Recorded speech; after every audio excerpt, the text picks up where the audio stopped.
Hi beautiful people, welcome back to my YouTube channel. This is me guys, sweet Sanvi and you are watching Sanvi Non-Stop। तो guys दोबारा से एक नई video के साथ नितेश राजपूत की वीडियो इतनी ज्यादा मुझे सजेशन में आ रही थी कि इनकी वीडियो के ऊपर जो है वो रिएक्शन वीडियो बनाए। इंस्टा पे मैसेजेस आ रहे थे, कमेंट बॉक्स के अंदर कमेंट्स आ रहे थे कि नितेश की जो video reality of Pahalgam terror attack, तो हम जो है वो देख लेते हैं। लाइक सब्सक्राइब एंड शेयर करते जाएगा। सब्सक्राइब करना बिल्कुल नहीं आप लोगों ने भूलना।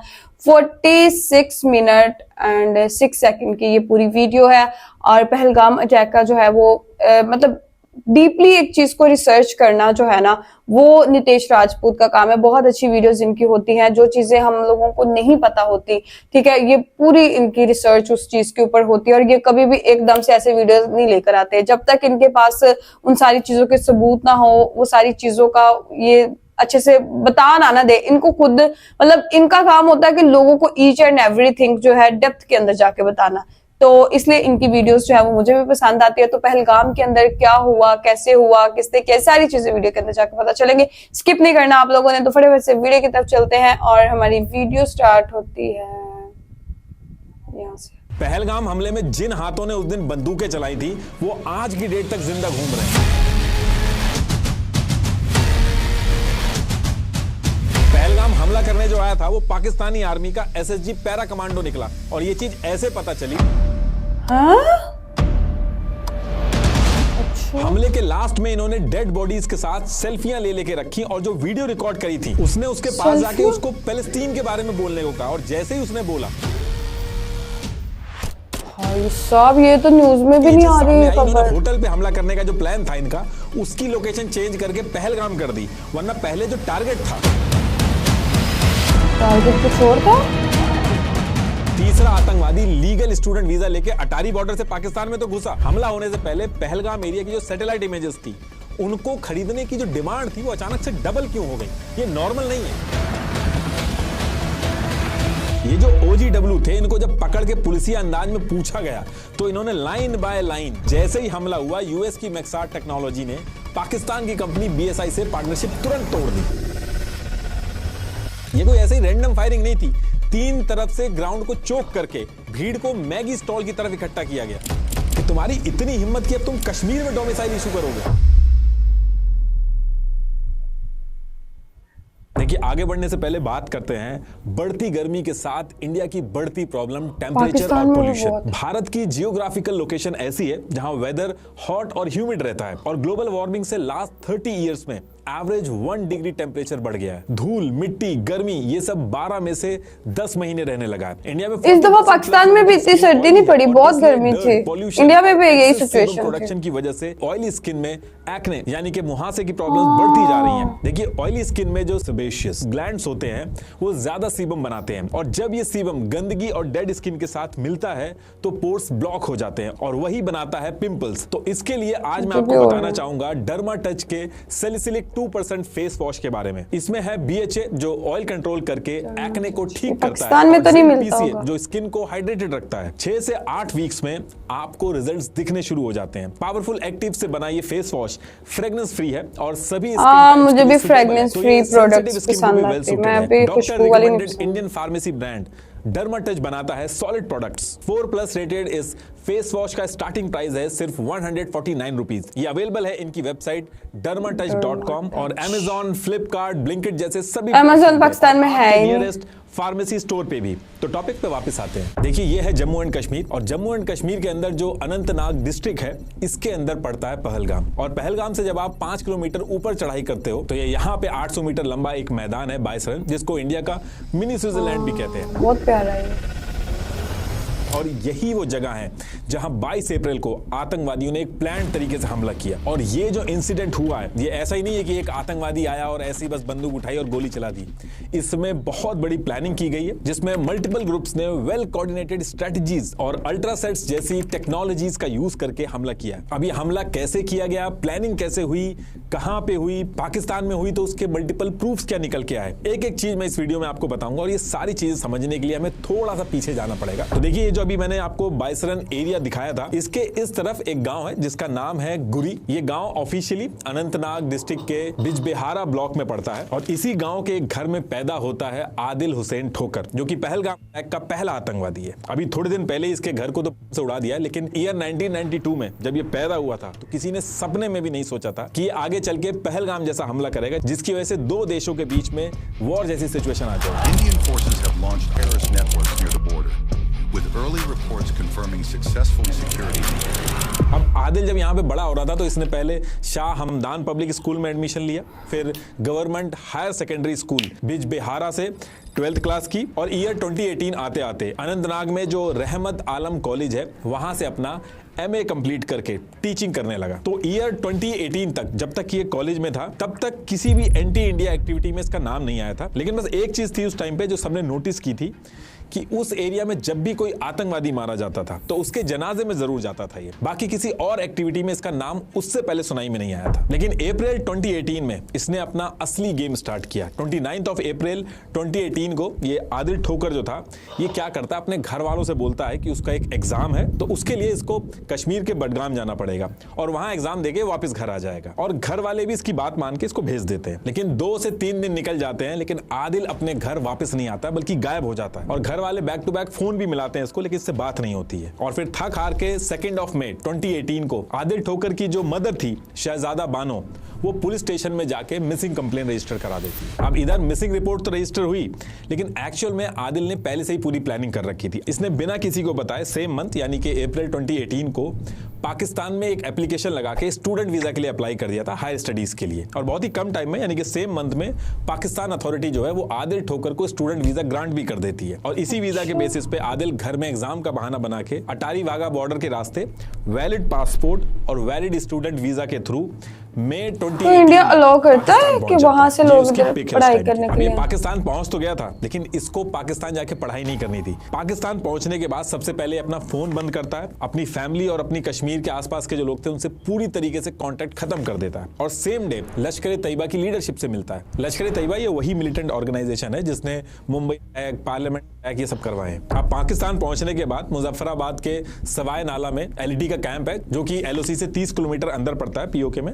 यहाँ पे इसकी ट्रेनिंग स्टार्ट होती है, दौराए सूफा, दौराए आम, दौराए खास, ये सारी इसकी ट्रेनिंग स्टार्ट होती है। अभी जो ऑपरेशन सिंदूर में 9 स्ट्राइक्स की गई थी उसमें से सबसे पहली स्ट्राइक यही की गई थी। अब इधर आदिल की ट्रेनिंग अपनी चलती रहती है, इसको रेडी किया जाता है आगे चल के हमले करने के लिए।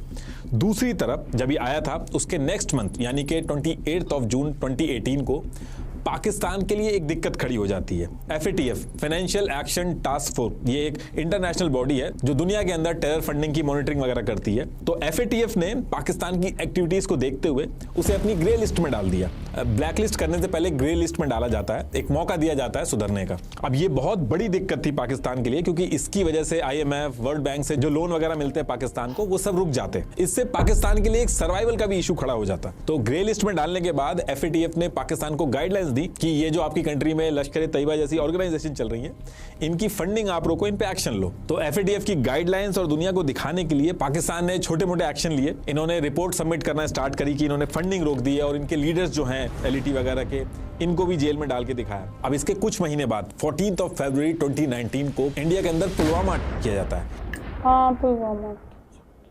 इंडिया के अंदर हर कोई बहुत गुस्से में था और इस हमले के तुरंत बाद इंडिया ने जितने भी प्रूफ थे, जैसे उमर जिसने हमला किया था उसके अकाउंट में कैसे 10.43 लाख रुपीस पाकिस्तान से डाले गए, ये सारे प्रूफ इकट्ठा करके एक डॉजियर बनाया गया और FATF मेंबर कंट्रीज जो थी जैसे US, फ्रांस, UK, इनको भेजा। 17 से 22 फरवरी तक FATF की पेरिस के अंदर मीटिंग होती है और पाकिस्तान को फाइनल वार्निंग दी जाती है कि अब अगर ऐसा कुछ हुआ तो ब्लैकलिस्ट कर दिया जाएगा। तो अब इस चीज के बाद पाकिस्तान के अंदर लश्कर तैयबा, जैश-ए-मोहम्मद, इनकी जो एक्टिविटी थी वो स्लो हो गई और पाकिस्तान में भी शांति हुई। और फिर इसके 5 महीने बाद 5 अगस्त 2019 को इंडिया ने कश्मीर से आर्टिकल 370 हटा दिया। In a seismic policy shift, Article 370 stands nullified.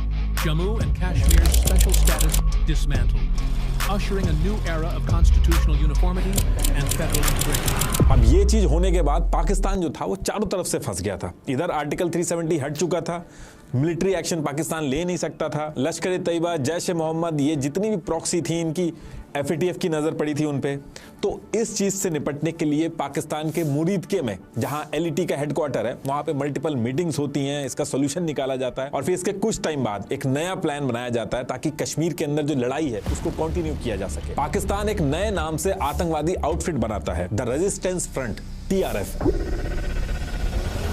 Plan इसमें यह था कि अपना नाम बदलो, चेहरा बदलो और काम सारा का सारा वही पुराना रखो। जैसे नॉर्मली आपने देखा होगा कि कोई कंपनी जिसका किसी फ्रॉड के चक्कर में बहुत ज्यादा नाम खराब हो जाता है तो नए नाम से कंपनी खोल के सेम काम करने लगती है। तो ठीक वैसा ही यहां पे भी किया गया। तो अगस्त 2019 में आर्टिकल 370 हटता है और 2 महीने बाद यानी कि अक्टूबर 2019 में द रेजिस्टेंस फ्रंट, TRF को सेटअप कर दिया जाता है और यही TRF आगे चल के पहलगाम के हमले को अंजाम देती है। ये जो TRF थी इसको ऐसे बनाया गया था कि एक क्लीन लोकल कश्मीरी ग्रुप का इल्यूजन दे, दुनिया भर से ये लोग बचे रहे जिसमें पाकिस्तान का नाम दूर दूर तक ना है। और इस TRF के अंदर जो पूरा सिस्टम था, जो ऑपरेशन था, उसको चलाने की जिम्मेदारी वही पुराने आतंकवादी जो लश्कर तैयबा, जैश ए मोहम्मद वाले थे, उन्हीं के हाथ में थी। बस नाम बदला गया था।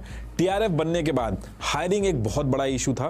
तो इसके लिए इन्होंने इनिशियल फेज में तहरीक मिल्लत इस्लामिया, गजनवी हिंद, हिजबुल मुजाहिदीन और लश्कर तैयबा के कुछ लोगों को मिला के इन्होंने हायरिंग स्टार्ट करी। और ये जितनी भी हायरिंग की गई, इन सारी हायरिंग में से एक हायरिंग बहुत ही इंपॉर्टेंट है, उसका नाम आप याद रखिएगा क्योंकि पहलगाम हमले का एक्चुअल मास्टरमाइंड यही है। इसका नाम है हासिम मूसा। हाशिम मूसा।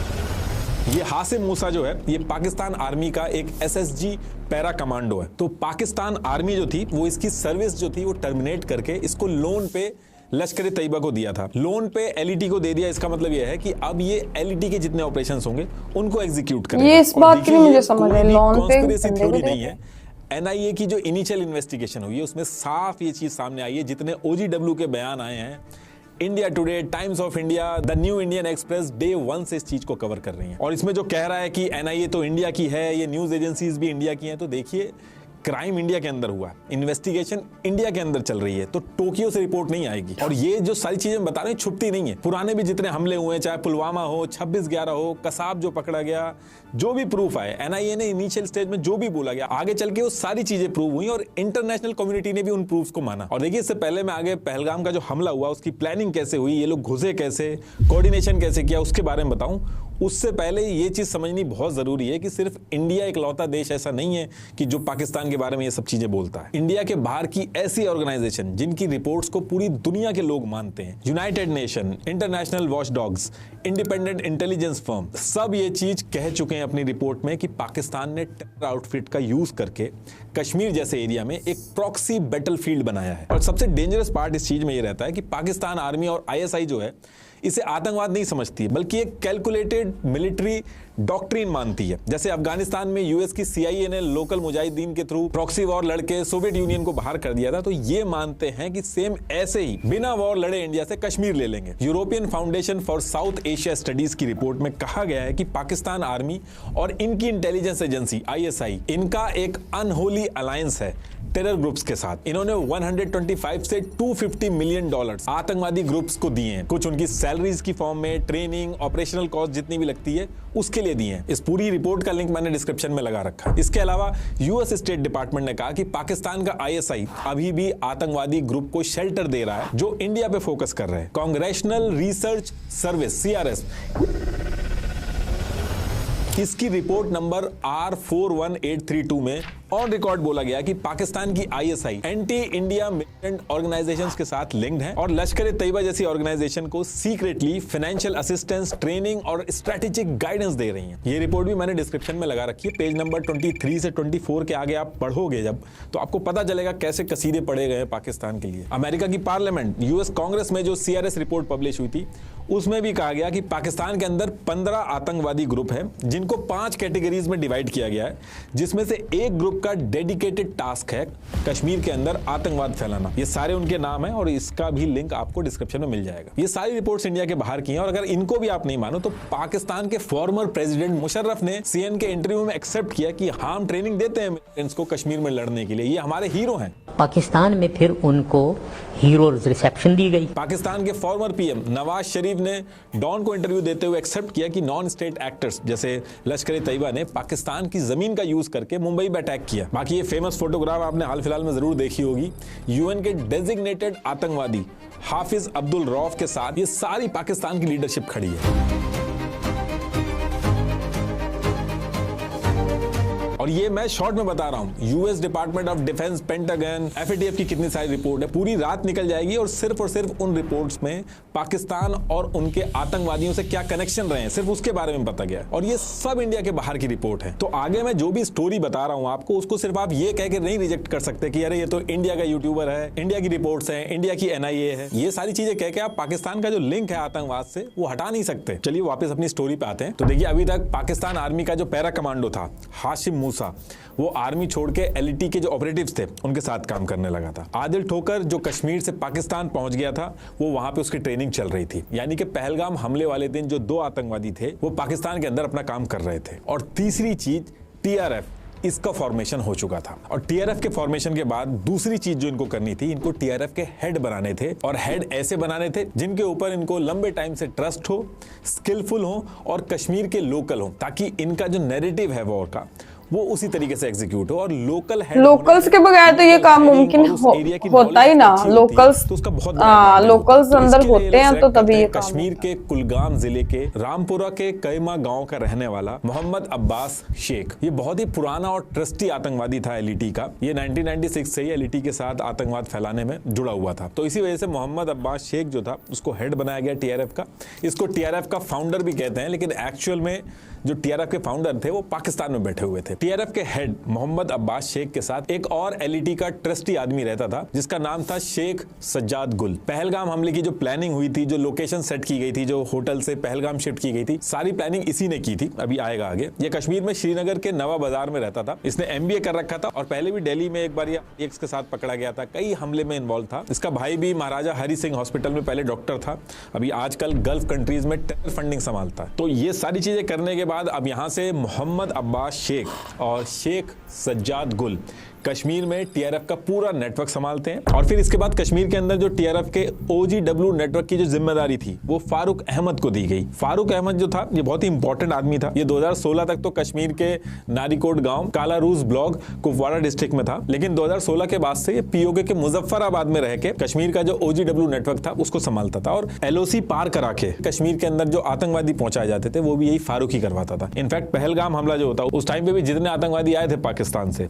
सारे के सारे एलओसी इसी ने क्रॉस करवाए थे। और जितने ओजीडब्ल्यू इन्वॉल्व थे पहलगाम हमले में, जो प्लानिंग से पहले जा जाके रैकी कर रहे थे, सब के सब इसके साथ कांटेक्ट में थे। देखिए ओजीडब्ल्यू मैंने पुरानी वीडियो में बता रखा है, एक बार फिर से बता देता हूं। ओजीडब्ल्यू ओवरग्राउंड वर्कर, कश्मीर में जो लोग इंडिया से नफरत करते हैं लेकिन हथियार उठा के अपनी जान दांव पे नहीं लगाना चाहते हैं, वो ओजीडब्ल्यू बन जाते हैं। ये आराम से आम जनता की तरह अपना घर चलाते हैं, कोई ऑटो चलाता है, कोई दुकान संभालता है, लेकिन जो आतंकवादी होते हैं उनको ये हेल्प करते हैं, उनको खाना, शेल्टर, आर्मी की इंफॉर्मेशन देना, एरिया की डिटेल्स शेयर करना, ये सारे काम करते हैं। ओजीडब्ल्यू कश्मीर में बहुत ही इंपॉर्टेंट रोल प्ले करते हैं। ओजीडब्ल्यू एलईटी हो गई, जैश ए मोहम्मद हो गई, इनका पूरा काम करना बहुत मुश्किल हो जाता है कश्मीर के अंदर। अब इसके बाद जब ये सारी चीजें सेटअप हो जाती हैं तो कश्मीर के अंदर फारूक अहमद पाकिस्तान से आतंकवादियों को एलओसी क्रॉस करा के घुसाना चालू करता है कश्मीर के अंदर, ताकि हमला किया जा सके। एलओसी से जितने भी आतंकवादी घुस रहे थे वो सांबा, कठुआ, राजौरी और पुंछ वाला जो एरिया था वहां से घुस रहे थे। और इनका एक सेट पैटर्न रहता था।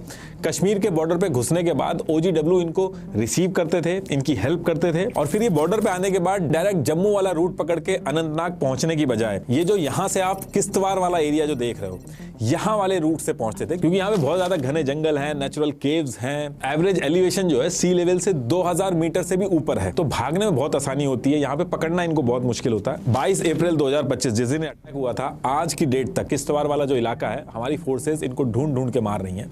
अभी भी लड़ाई चल रही है इस एरिया में। तो देखिए ईयर 2022 आते आते इन्होंने अपना पूरा नेटवर्क एस्टेब्लिश कर लिया था कश्मीर के अंदर। टीआरएफ ने अपने आतंकवाद के मॉडल की रीब्रांडिंग करी, ऑनलाइन पोर्टल्स बनाए, टेलीग्राम, सोशल मीडिया का बहुत ज्यादा यूज किया इन्होंने। एक TJRF नाम से टेलीग्राम चैनल भी बनाया जिसमें प्रोपेगेंडा वाली वीडियोस वगैरह शेयर करके कश्मीरियों को ज्वाइन कराते थे। और फिर इसी बीच इन्होंने कश्मीर के अंदर हमले करना स्टार्ट किया। नॉन लोकल जो थे उनको टारगेट करना स्टार्ट किया। लाल चौक से 100 मीटर पे Hari Singh high street market area में मारा इन्होंने। टीआरएफ का ये पहला अटैक था कश्मीर के अंदर। इसके बाद इन्होंने अजय पंडिता जी इनको मारा, आकाश मेहरा को मारा, इंडिया के कोने कोने से जो लेबर्स आए थे उन पे हमले किए। बेसिकली इनका मॉडल कुछ इस तरीके से आप समझ लीजिए कि एक कॉन्ट्रैक्ट किलर की तरह ये काम कर रहे थे। जितने भी नॉन लोकल थे उनको ये जा के मार रहे थे। लेकिन असली झटका जो इनको लगा था वो 23 अगस्त को लगा था, क्योंकि इस दिन श्रीनगर के अलोची बाग में टीआरएफ का हेड मोहम्मद अब्बास शेख, जिसको फाउंडर भी कहा जाता है टीआरएफ का, ये लोकल लोगों के साथ क्रिकेट मैच खेल रहा था। वहीं पे जम्मू एंड कश्मीर की पुलिस को पता चल जाता है और इन्होंने वहीं पे पहुंच के इसको मार दिया। जिस दिन ये मारा सेम वीक में जो टीआरएफ का सेकंड इन कमांड था, जो मैंने बताया भी था आपको, शेख सज्जाद गुल, इसको हेड बना दिया जाता है। इधर टीआरएफ का हेड मारा जाता है, दूसरी तरफ कश्मीर की सिचुएशन भी बहुत तेजी से बदल रही थी। जैसे 2018 जो स्टोन पेल्टिंग होती थी वो 1458 केसेस आए थे, वहीं 2020 में ये 255 रह गए थे और फिर आगे चल के और कम हुए। आगे 2023 और 2024 में तो ऑफिशियल डेटा जीरो हो गया था स्टोन पेल्टिंग का। 2018 में जो 228 आतंकवादियों के केस रजिस्टर्ड हुए थे, वहीं 2023 की बात करें तो टीआरएफ 44 हमले ही कर पाया था। 2018 में जहां 8.5 लाख टूरिस्ट आए थे, ये नंबर बढ़ के 2023 में 31 लाख हो गया था और उसके नेक्स्ट ईयर तो 43 लाख टूरिस्ट आए थे। 2019 में जहां 296.64 करोड़ की इन्वेस्टमेंट हुई थी, वहीं 2022 में 2153 करोड़ की इन्वेस्टमेंट हुई कश्मीर के अंदर। बहुत पैसा इंजेक्ट किया जा रहा था और डोमिसाइल लॉ जो थे वो भी आ चुके थे, जिसकी वजह से कश्मीर के बाहर के लोग भी डोमिसाइल सर्टिफिकेट बनवा सकते थे। और मेन जो टारगेट था टीआरएफ का वो यही था कि जो ट्रेड बढ़ रहा है, टूरिस्ट बढ़ने से जो कश्मीरियों के हाथ में पैसे आ रहे हैं, इसको रोका जाए अटैक करके। इसको लेके इन्होंने कुछ नॉन लोकल्स और जिन लोगों को डोमिसाइल इशू किए गए थे उन पे हमले किए, लेकिन टूरिस्ट का नंबर कम नहीं हो रहा था। होटल्स फुल थे, पोनी राइडर्स जो थे, ऑटो वाले, हर कोई बिजी था। यूट्यूब पे भी एक बार आप लोकल कश्मीरी जो थे उनके इंटरव्यू वगैरह जरूर सुनिएगा, जिसमें वो खुलेआम बता रहे हैं कि इतना काम था कि एक दिन का भी आराम नहीं था, बहुत पैसा आ रहा था और बहुत टूरिस्ट भी आ रहे थे। तो जो कश्मीर में इतनी तेजी से चीजें चेंज हो रही थी, तो डेवलपमेंट होना के लिए स्टार्ट हो अब गया। यहां से असली गेम शुरू होता है। सितंबर 2023 को हाशिम मूसा, इसके बारे में मैंने आपको बताया था कि इनिशियल इन्वेस्टिगेशन में ही आ गया था कि ये पाकिस्तान आर्मी का एसएसजी पैरा कमांडो था। तो मूसा और मूसा के साथ अली भाई के बारे में ज़्यादा डिटेल्स आई नहीं है, ये इसके बारे में नहीं पता है कि ये पैरा कमांडो में था या नहीं था, लेकिन ये अली भाई और मूसा जो थे ये दोनों पाकिस्तानी सिटीजन थे। तो सितंबर 2023 को दोनों कठुआ और सामा सेक्टर के रूट से कश्मीर में इनको घुसाया जाता है। कश्मीर में पहुंचने के बाद OGW की हेल्प से ये खारी, माहौर, बसंतगढ़ यहाँ पे सेफ हाउस में रहते हैं। ये मूसा जो था इसकी कॉम्बैट ट्रेनिंग बहुत ही अच्छी कराई गई थी, ये कई दिनों तक बर्फ में जंगल में रह के निकाल सकता था। तो प्लान ये था कि अब जो भी आगे कश्मीर में हमले होंगे उसको मूसा ही लीड करेगा अली भाई के साथ मिलके, और फारूक के जो 15 से 20 OGW इनकी थे, ट्रेनिंग उसकी टफ मदद कर करेंगे। देते तो कहने का मतलब ये है कि आगे चल के जो पहलगाम हमला होने वाला था उसके मेन 2 आतंकवादी कश्मीर में सितंबर 2023 में पहुंच चुके थे। कश्मीर में पहुंचने के बाद ये अपने छोटे मोटे ऑपरेशन एग्जीक्यूट करते हैं और फिर अक्टूबर 2024 को पहलगाम हमले में जो तीसरा आतंकवादी था जिसने बंदूकें चलाई थी, आदिल ठोकर, जो शुरू में मैंने बताया था कि स्टूडेंट वीज़ा लेके पाकिस्तान गया था, ये भी अपनी ट्रेनिंग पूरी करके कश्मीर के अंदर जो पुंछ राजौरी वाला एरिया था इस सेक्टर से घुस जाता है। एक एहसान करके और आतंकवादी था जो सेम टाइम में कश्मीर में आया था, लेकिन उसके भी कोई कंफर्म रिपोर्ट नहीं आई है कि ये वही एहसान है जो पहलगाम के हमले वाले दिन था। अब कश्मीर में पहुंचने के बाद ये लोग कुछ टाइम तक नॉन लोकल्स पे हमले करते हैं, स्पेशली जो लेबर्स जो थे, जो इंफ्रा और डेवलपमेंट के प्रोजेक्ट में इन्वॉल्व थे। जैसे गगनगिर में जी मोर टनल प्रोजेक्ट पे 6 लेबर और 1 डॉक्टर को मारा इन्होंने, फिर डेरा की गली DKJ में हमले किए। तो इस तरीके से हर थोड़े टाइम पे ये लोग वहीं से बैठ के अटैक कर रहे थे कश्मीर के अंदर। अब इसके 2 महीने बाद यानी कि दिसंबर 2024 में, यानी कि पहलगाम हमला होने से 3-4 महीने पहले की बात है, इस टाइम पे श्रीनगर के डचीगम में इनके साथ एक आतंकवादी था जुनैद अहमद भट्ट। इसको फोर्सेस घेर के एक ऑपरेशन में मार देती हैं और मरने के बाद इसकी बॉडी वगैरह चेक होती है तो इसके पास से एक मोबाइल मिलता है जिसमें से इसके पाकिस्तान के कनेक्शन, जो इंस्ट्रक्शंस वगैरह आ रहे थे, इनक्रिप्टेड मैसेजेस वगैरह आ रहे थे, वो सब पकड़े जाते हैं और इसके मोबाइल से एक इमेज मिलती है। अभी रिसेंटली भी आपने ये इमेज देखी होगी, पहलगाम हमले के बाद ये इमेज बहुत ज़्यादा वायरल हुई थी। ये इमेज दिसंबर 2024 में जुनैद के मोबाइल से मिली थी, लेकिन उस टाइम पे फोर्सेस पहचान नहीं पाई थी कि इसमें मूसा भी है। लेकिन जब पहलगाम हमला हुआ और बाद में जब टूरिस्ट ने डिस्क्रिप्शन वगैरह दिए हमले के बाद और स्केच बने, तब ये फोटो निकल के आई और OGW जो थे, जो पकड़े गए, तो उनकी इंफॉर्मेशन के थ्रू तब उसमें पता चला कि ये जो फोटो है इसके राइट में जो है ये मूसा है और इसके बगल में जो आप देख रहे हो ये जुनैद है जिसको मारा गया। अब देखिए, इसके बाद जब ये सारे लोग कश्मीर में पहुंच गए थे तो हथियारों का जो अरेंजमेंट हुआ उसके बारे में भी रिपोर्ट्स आई हैं। पहलगाम हमले में अमेरिकन M4 राइफल्स यूज हुई हैं और ये M4 राइफल्स AK-47 से एडवांस थी। इनमें नाइट विजन डिवाइसेस और कैमरे वगैरह लग जाते हैं। जब पहलगाम हमले के बाद अच्छा, क्राइम सीन से कार्ट्रिज इतने बरामद हुई थी advanced। तो उन कार्ट्रिज का बैलिस्टिक एनालिसिस किया गया था। उसमें ये चीज निकल के सामने आई थी कि M4 कार्बाइन्स और AK-47 जैसी बंदूकें यूज की गई। और ये जो अमेरिकन M4 राइफल्स हैं, इनके बारे में भी चीजें बाहर आई हैं कि जब यूएसए अफगानिस्तान से निकला था तो करीब $7 बिलियन के हथियार छोड़ के गया था अफगानिस्तान में। और ये जो हथियार थे इंक्लूडिंग अमेरिकन F4 राइफल्स, वहां से ब्लैक मार्केट में सारे हथियार पहुंचे थे। और इंटेलिजेंस रिपोर्ट के हिसाब से जैश-ए-मोहम्मद का जो चीफ था मुफ्ती अब्दुल रऊफ असगर, जिसको आर्म्स, प्रोक्योरमेंट्स और लॉजिस्टिक का टास्क दिया गया था, वो इन M4 राइफल्स को स्मगल करवा के खैबर पख्तूनख्वा रीजन के थ्रू जैश-ए-मोहम्मद के हेडक्वार्टर मरकज कैंप में लेके आया और फिर वहां से ड्रोन का यूज करके ये जो हथियार थे कश्मीर के अंदर डंप किए गए। और ये जो प्रोसेस था कश्मीर में हथियारों को लाने का, ये कई सालों से चल रहा था। अब देखिए, इसके बाद एक बहुत ही अनयूजुअल एक्टिविटी हुई और जिस स्टाइल से पहलगाम किया गया उसकी वजह से इस इंसिडेंट की इंपॉर्टेंस और बढ़ गई। एक्चुअली हुआ क्या कि थोड़े टाइम पहले अगस्त 2024 में कतर के दोहा में यूएन का डेजिग्नेटेड आतंकवादी और लश्कर तैयबा का हेड सैफुल्ला कसूरी हमास के लीडर खालिद मशाल से मिला था। और उस टाइम पे पाकिस्तान की जो पाकिस्तान मरकजी मुस्लिम लीग PMML थी, इसने भी इस मीटिंग की वीडियोस वगैरह डाली थी। उस टाइम पे तो इस चीज पे किसी ने ज्यादा ध्यान नहीं दिया था, लेकिन असली खतरे की घंटी बजती है 5 फरवरी 2025 को। इस दिन क्या होता है कि पाकिस्तान के रवालकोट शहीद सबीर स्टेडियम में हमास के लीडर आते हैं। ये इतिहास में पहली बार हुआ था जब हमास की लीडरशिप ने POK के अंदर कदम रखा था। और यहां पहुंचने के बाद इन्होंने कौन